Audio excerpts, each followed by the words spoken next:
Welcome, guys. This is Navneet Verma, and today we will take the third part of our chapter Constitution Why and How. पिछले part में मैंने आपको बताया था इसका procedure. आज हम देखेंगे कि इसमें और कौन कौन सी चीज़ें थीं जिन्होंने इसको प्रभावित किया। तो ये पॉइंट है inheritance of the nationalist movement. कुछ ऐसे पॉइंट थे जो बहुत पहले से ही डिस्कस किए जा रहे थे। The best summary of the principles that the nationalist movement brought to the Constituent Assembly is the objective resolution. Objective resolution वो चीज़ है जो कि जवाहरलाल नेहरू ने 13 दिसंबर 1946 को बताया था असेंबली में कि हमें अपने नेशनलिस्ट मूवमेंट से क्या क्या चीज़ें, क्या क्या एम जो थे, हमारे इश्यूज़ थे, वो इसमें रखने हैं। ये बहुत पहले डिस्कस हो चुका था क्योंकि सब ने मिलकर इस बारे में कई बार बातचीत की थी, इसलिए उनको पता था कि इसमें जो प्रिंसिपल्स रखे गए हैं, जो बातें, जो इश्यूज़ पहले ही डिस्कस हो चुके हैं, वो भी इसमें रखे जाएं। This resolution and encapsulated the aspirations and values behind the constitution. और जो जवाहरलाल नेहरू ने रेजोल्यूशन दिया था, इसमें कॉन्स्टिट्यूशन में लोगों की एस्पायरेशन, उनकी मॉरल वैल्यूज़, ये सब बहुत शॉर्ट में लिखी हुई थी।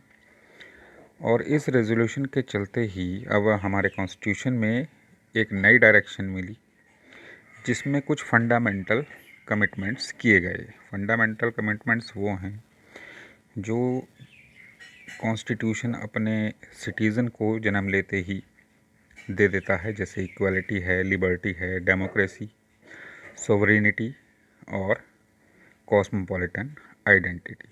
अभी क्या है, इक्वालिटी आप जानती हैं, कानून के सामने सब बराबर हैं। लिबर्टी, हमें कहीं भी आने जाने की, कोई भी काम करने की, कोई भी धर्म अपनाने की लिबर्टी है। डेमोक्रेसी, हम अपनी गवर्नमेंट खुद बनाते हैं। सोवरेनिटी, हमें अपने ऊपर पूरा अधिकार है।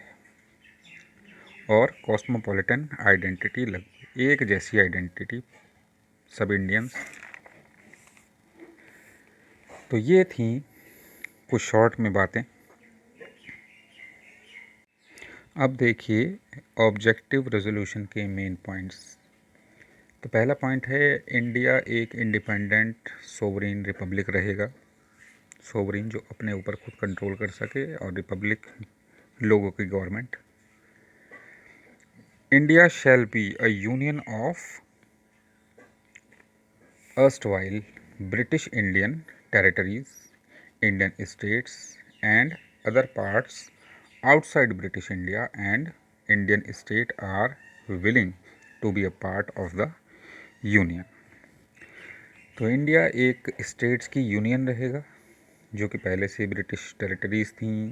इंडियन स्टेट कुछ जो नई बनी थी, और कुछ ऐसी स्टेट थी जो इंडिपेंडेंट थी, ना इंडियंस के पास थी ना ब्रिटिश के। तो उनको ये आज़ादी दी गई थी कि वो चाहें तो इंडियन यूनियन को ज्वाइन कर सकते हैं या इंडिपेंडेंट रह सकते हैं। Territories forming the union shall be autonomous units and exercise all power and function of the government and the administration.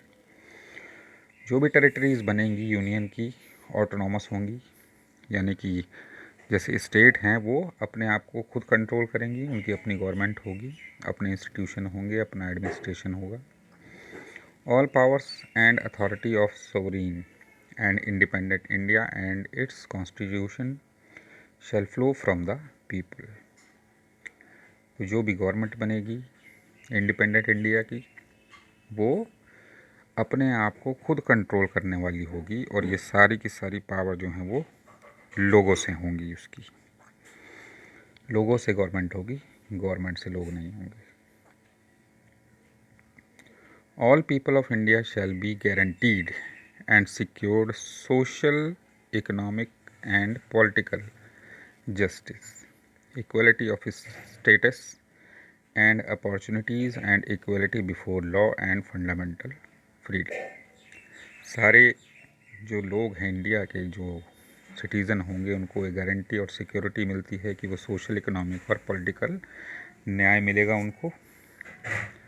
और साथ ही कुछ चीज़ें, कुछ प्रॉमिसेस, जो कुछ फ्रीडम्स जो हमारा कॉन्स्टिट्यूशन अपने सिटीजन्स को देता है, देखिए कौन सी हैं। फ्रीडम ऑफ स्पीच, बोलने की आज़ादी, एक्सप्रेशन, किसी पर अपने भाव प्रकट करने की आज़ादी है। बिलीफ, कोई भी विश्वास आप जहाँ करते हैं। फेथ, वर्शिप, किसी की पूजा करना। वोकेशन, कोई भी आप काम चूज़ कर सकते हैं। एसोसिएशन, संगठन बना सकते हैं। और एक्शन, कोई भी आप एक्शन जो कानून के अकॉर्डिंग सही हो, ले सकते हैं। Subject to law and public morality, जिसमें कानून से बाहर ना जाए और लोगों के हित में हो, इस तरह का कोई भी एक्शन लिया जा सकता है। The minorities, backward and tribal areas, depressed and other backward classes shall be provided equal safeguard. जो कुछ माइनॉरिटीज़ थीं, जिनको ये समझा जाता था कि ये नीची जाति हैं या पिछड़ी जाति हैं, ये ट्राइबल एरियाज़ जो जंगल के एरियाज़ हैं, डिप्रेस्ड क्लास, दलित वर्ग, इस तरह के लोगों को, उनकी क्लासेस को सेफ गार्ड, यानी कि कॉन्स्टिट्यूशन में सभी सुरक्षित हैं, बराबर हैं, इस चीज़ की गारंटी दी गई थी। The territorial integrity of the Republic, Republic जो है वो टेरिटोरियल इंटीग्रिटी, अलग अलग जगह कहीं भी रहने वाले लोग हों, उनकी अपनी पहचान है, वो सब इंडियन रिपब्लिक में शामिल हैं, अलग नहीं हैं, भले ही कितनी विभिन्नताएं हैं। Its sovereign rights on land, sea and air shall be maintained according to justice and law of civilised nation.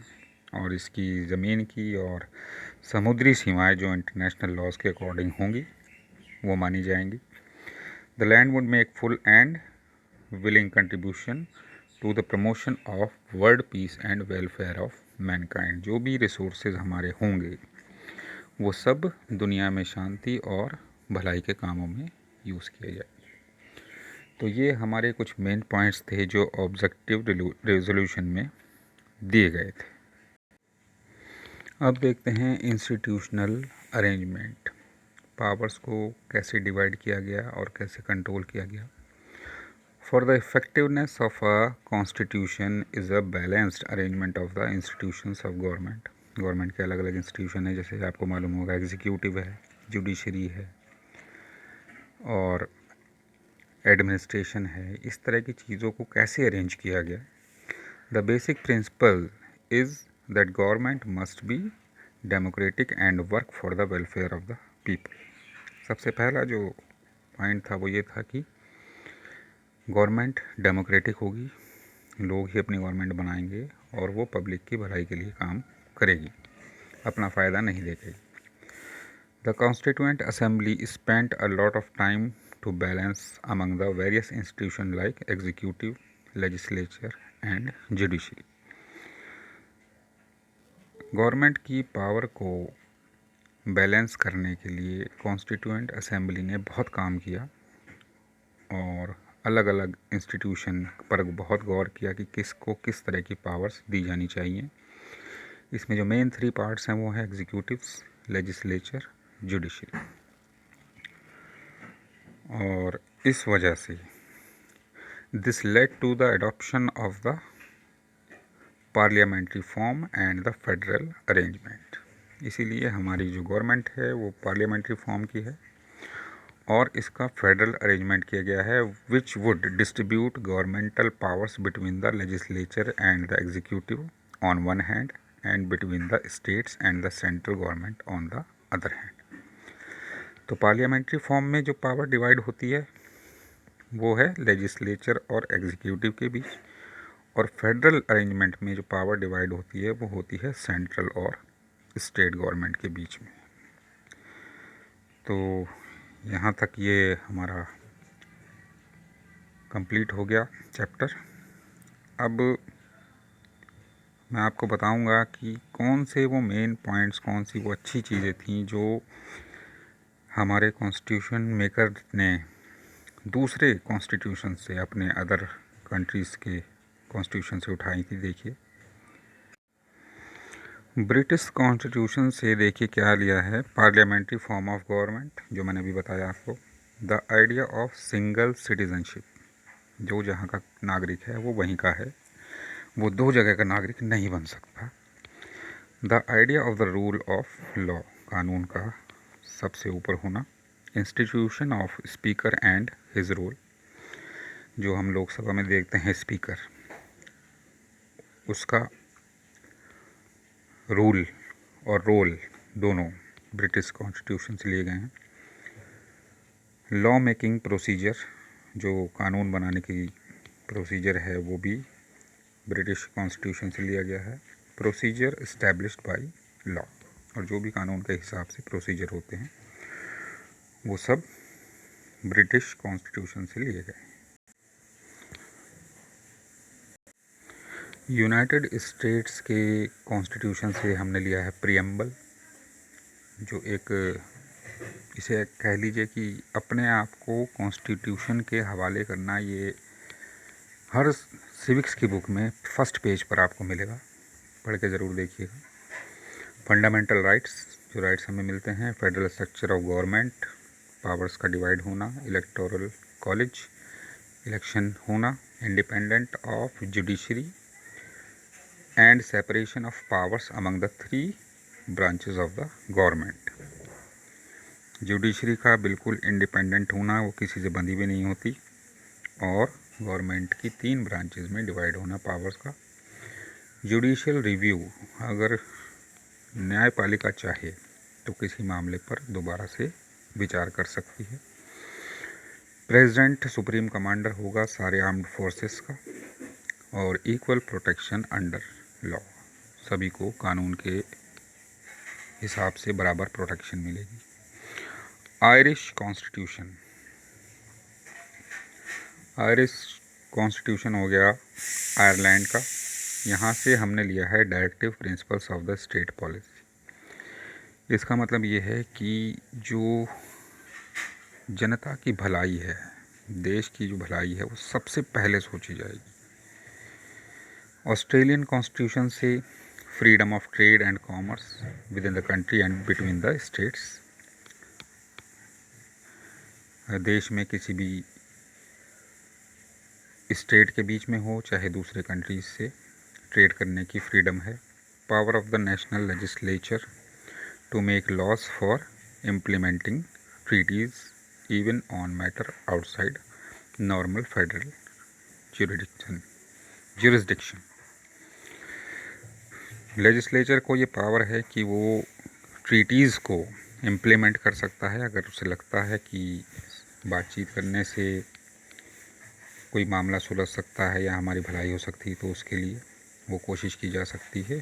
Concurrent list, कुछ ऐसे काम जो यूनियन और स्टेट मिलकर करते हैं, जैसे एजुकेशन है, हेल्थ है, ये कॉन्करेंट लिस्ट के मैटर हैं।